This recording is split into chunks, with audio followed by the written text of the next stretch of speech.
Hello नमस्कार, मी प्रतिभा तुम्हा सर्वांचं आपल्या यूट्यूब चॅनलमध्ये खूप खूप मनापासून स्वागत करते। तर मैत्रिणींनो, आज आपण गुढीसाठी साडी कशी स्टिच करायची हे पाहणार आहोत। तर हे मी पदर घेतलेला आहे आपल्या साडीचा। तर बघू शकता आता किती आहे हे मोजून घेणार आहे आणि आपल्याला जेवढी लागायची आहे तेवढीच आपण ठेवणार आहोत। तर इथे मी कॉटन सिल्कमध्ये साडी होती ती घेतलेली आहे। तर तुम्ही इथे पैठणी घेऊ शकता, खणाची घेऊ शकता, तुम्ही तुमच्या चॉईसने घेऊ शकता। तर इथे बघा उंची जी आहे तर ते 45 इंच आहे।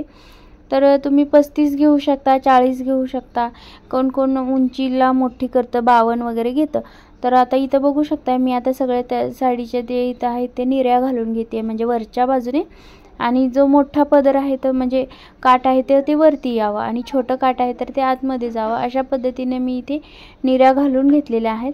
आणि त्याच्यानंतर आता आपल्याला इथं अशा प्रकारे एक टिप मारून घ्यायची आहे, म्हणजे काय होणार आहे व्यवस्थित आपल्याला कटिंग वगैरे करता येईल। तर कापड अगोदरच होतं ते साडीचं एकदम स्ट्रेटमध्ये होतं, तर त्यामुळे मी इथं स्टिच करून घेतलेलं आहे। तर आता काय करणार आहे, पूर्ण आता मोजून घेणार आहे की तर केवढी होते साडी वगैरे असं। मग त्यामधून आपल्याला जेवढं लागेल तेवढं आपण कट करणार आहोत।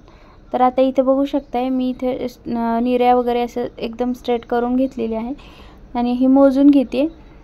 तर आणि मोजून घेतलेली आहे तर 45 होती आपली, तर मला इथे बनवायची आहे 40। तर मी 5 इंच आता कट करणार आहे। 5 इंचावरती हे बघा अशा प्रकारे मी स्टिच मारून घेते। तर आता स्टिच मारून घेऊन एक्स्ट्राचं जे कापड वरती होतं 5 इंच फोल्ड केलेलं तर ते मी कट करून घेतलेलं आहे। आणि इथे बघू शकता आता 40 इंच आपली साडी भरलेली आहे। तर खूप छान असं टेसल असलेली म्हणजे गोंडे असलेले इथं मी साडी बनवते। तर पैठणीमध्ये जर तुम्ही अशी साडी बनवलात तर गुढीसाठी खूप सुंदर दिसणार आहे। तर आता याच्यानंतर मी इथं दुसरं छोटंसं काट घेतलेलं आहे। तर या ठिकाणी तुम्ही प्लेन घेऊ शकता, कॉन्ट्रास्ट घेऊ शकता, तुमच्याकडे जसं असेल तसं तुम्ही इथं कापड घेऊ शकता। तर माझ्याकडे थोडंसं काठाचं उरलेलं होतं ते घेतलेलं आहे आणि इथं नॉट घेतलेला आहे अर्धा-1 इंच, आणि ह्या नॉटच्या ऐवजी तुम्ही शिवून सुद्धा वापरू शकता। तर इथे बघा उलट बाजूने आपण इथे ठेवलेला आहे काठ, आणि उलट बाजूने ठेवून आपण आता इथं स्टिच करून घ्यायचं। आता हे थोडंसं काठ एक्स्ट्रा खूपच मोठं होते त्यामुळे मी थोडंसं कट करून घेते आता काठ, हे बघा अशा प्रकारे। आणि आता हे उलट बाजूने ठेवायचं आहे। साडी जी आहे तर ती सुलट बाजूनेच आहे आणि हे काठ आहे तर ते उलट बाजूने ठेवलेलं आहे। तर हे बघा अशा प्रकारे खूप सुंदर येते। त्यावरती मी इथे दाबटीप मारून घेणार आहे। आता असे दाबटीप मारून घेतले की फिनिशिंग छान येते आपल्या कुठल्याही आपण जे स्टिचिंग करतो त्याच्यावरती नेहमी दाबटीप मारून घ्यायचं। तर आता इथे बघा त्याच्यानंतर मी दुसरा छोटा तुकडा होता त्याला सुद्धा मी खालच्या बाजूने फोल्ड करून घेतले, आणि आता इथे ही जे नॉट आहेत तर ते नॉट इथं हे बघा सुलट बाजूनेच आपल्याला इथं जॉईंट करून घ्यायचे आहेत, जोडून घ्यायचे आहेत। आतल्या बाजूने आपलं जे नॉट एक्स्ट्राचं आहे ते सोडायचे आणि स्टिच करून घ्यायचे। हे बघा अशा प्रकारे दोन्ही नॉट आहेत तर ते स्टिच करून घ्यायचे आहेत। तर नॉटवरती 1-2 वेळेला लॉक करून घ्यायचं आहे मशीननं, 2-3 वेळेला। कारण काय होतं ज्या वेळेला आपण साडी नेसवतो म्हणजे गुढीला घालतो आणि त्याच्यानंतर हे नॉट जे बांधतो तर त्यावेळेला ओढल्या जातं, तर ओढल्या गेल्याच्यानंतर नॉट तुटू नये म्हणून डबल मारून घ्यायचं। आता हे बघा जे आपण स्टिच करून घेतलेलं होतं दुसरं जे कापड तर त्यावरतीच ठेवून घ्यायचं आहे, सुलट बाजूवरती उलट बाजू ठेवून घ्यायची आहे। तर मी काय केलेलं आहे थोडंसं कमी पडत होतं म्हणून थोडंसं दुसरं एक्स्ट्राचं कापड जॉईंट केलेलं आहे, तुम्हाला दिसत असेल इथं। आणि हे बघा सुलट बाजूवरती उलट बाजू ठेवायची आहे आपल्याला। तर व्हिडिओत दाखवल्याप्रमाणे तुम्ही सुद्धा बघून करू शकता। त्याच्यानंतर आपल्याला आता मी वरचा जो भाग आहे तर तो मी इथं आता त्रिकोणमध्ये घेणार आहे।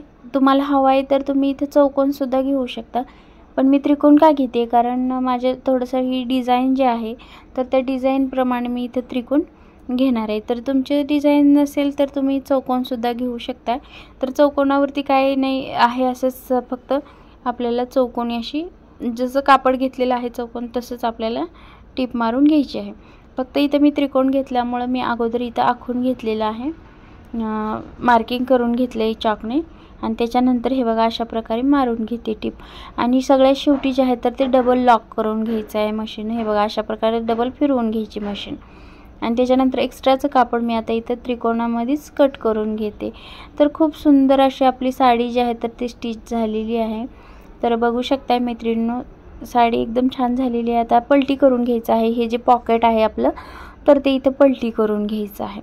आता पलटी केल्याच्या नंतर हे पॉकेट कशासाठी केले तर आपण ज्यावेळेस काठी जी आहे तर ती आतमध्ये घालतो आणि त्याच्यानंतर हे नॉटने आपण हे बघा अशा प्रकारे काठी आतमध्ये टाकायची आणि नॉटने ही व्यवस्थित अशी बांधून घ्यायची काठी. तर एकदम सेफ राहते आणि वरती तांब्या वगैरे आपला येतोच. तर त्याच्यानंतर ह्या नॉटला जे आहे तर ते मी इथं छोटे छोटे 1-2 गोंडे बनवणार आहे. तुम्ही तुमच्या आवडीनुसार जर आवडत असेल तर बनवू शकता, नाहीतर नाही बनवू शकता, तर काही हरकत नाही. नंतर खूप सुंदर अशी थोडंसं जरी स्टिचिंग करता येत असेल तर तुम्ही अशी साडी बनवू शकता. हे बघा आपलं चौकोन कापड होतं तर ते मी त्रिकोणामध्ये करून घेतलं. थोडंसं कॅमेरा हल्ल्यामुळे इथं फेंट दिसतंय तर थोडंसं इग्नोर करा, कारण गोंडे हे बघा अशा प्रकारे लटकन जे आहेत तर ते आपण बऱ्याच ब्लाऊजला बनवतो. तर तुम्हाला माहिती आहे हे बघा अशा प्रकारे त्रिकोण करून घ्यायचं आणि त्याच्यानंतर आतमध्ये आपण नॉट ठेवून एक टिप मारून घ्यायचं आहे. शेवटी लॉक करून घ्यायचं आणि एक्स्ट्राचं कापड कट करून घ्यायचं. तर बघू शकता आता छान अशी आपली गुढीची साडी बनवून तयार आहे. तर मैत्रिणींनो हे बघा आता मी तुम्हाला दाखवते. हे बघा खूप सुंदर अशी गुढीची साडी तयार झालेली आहे. खाली टेसल्स म्हणजे गोंडे वगैरे सगळं तयार आहे. तर अशीच तुम्ही सुद्धा घरी बनवून बघा, तयार करून बघा. तर मैत्रिणींनो तुम्हाला हा व्हिडिओ कसा वाटला, थोडा जरी हेल्पफुल वाटला असेल तर व्हिडिओला लाईक करा, जास्तीत जास्त मैत्रिणींपर्यंत शेअर करा. आणि आपल्या चॅनलवरती तुम्ही नवीन असाल तर आपल्या चॅनलला सबस्क्राईब करा. असे छान छान कंटेंट असे मी घेऊन येत असते नेहमी आपल्या व्हिडिओमध्ये चॅनलवरती. तर इथे बांधूनसुद्धा दाखवलेली आहे. या अगोदरसुद्धा मी मस्तानी साडीसुद्धा आपली स्टिचिंग केलेली आहे. तर त्याचासुद्धा व्हिडिओ बघितला नसेल तर बघून घ्या. चला तर मग भेटूयात पुढच्या व्हिडिओमध्ये. धन्यवाद.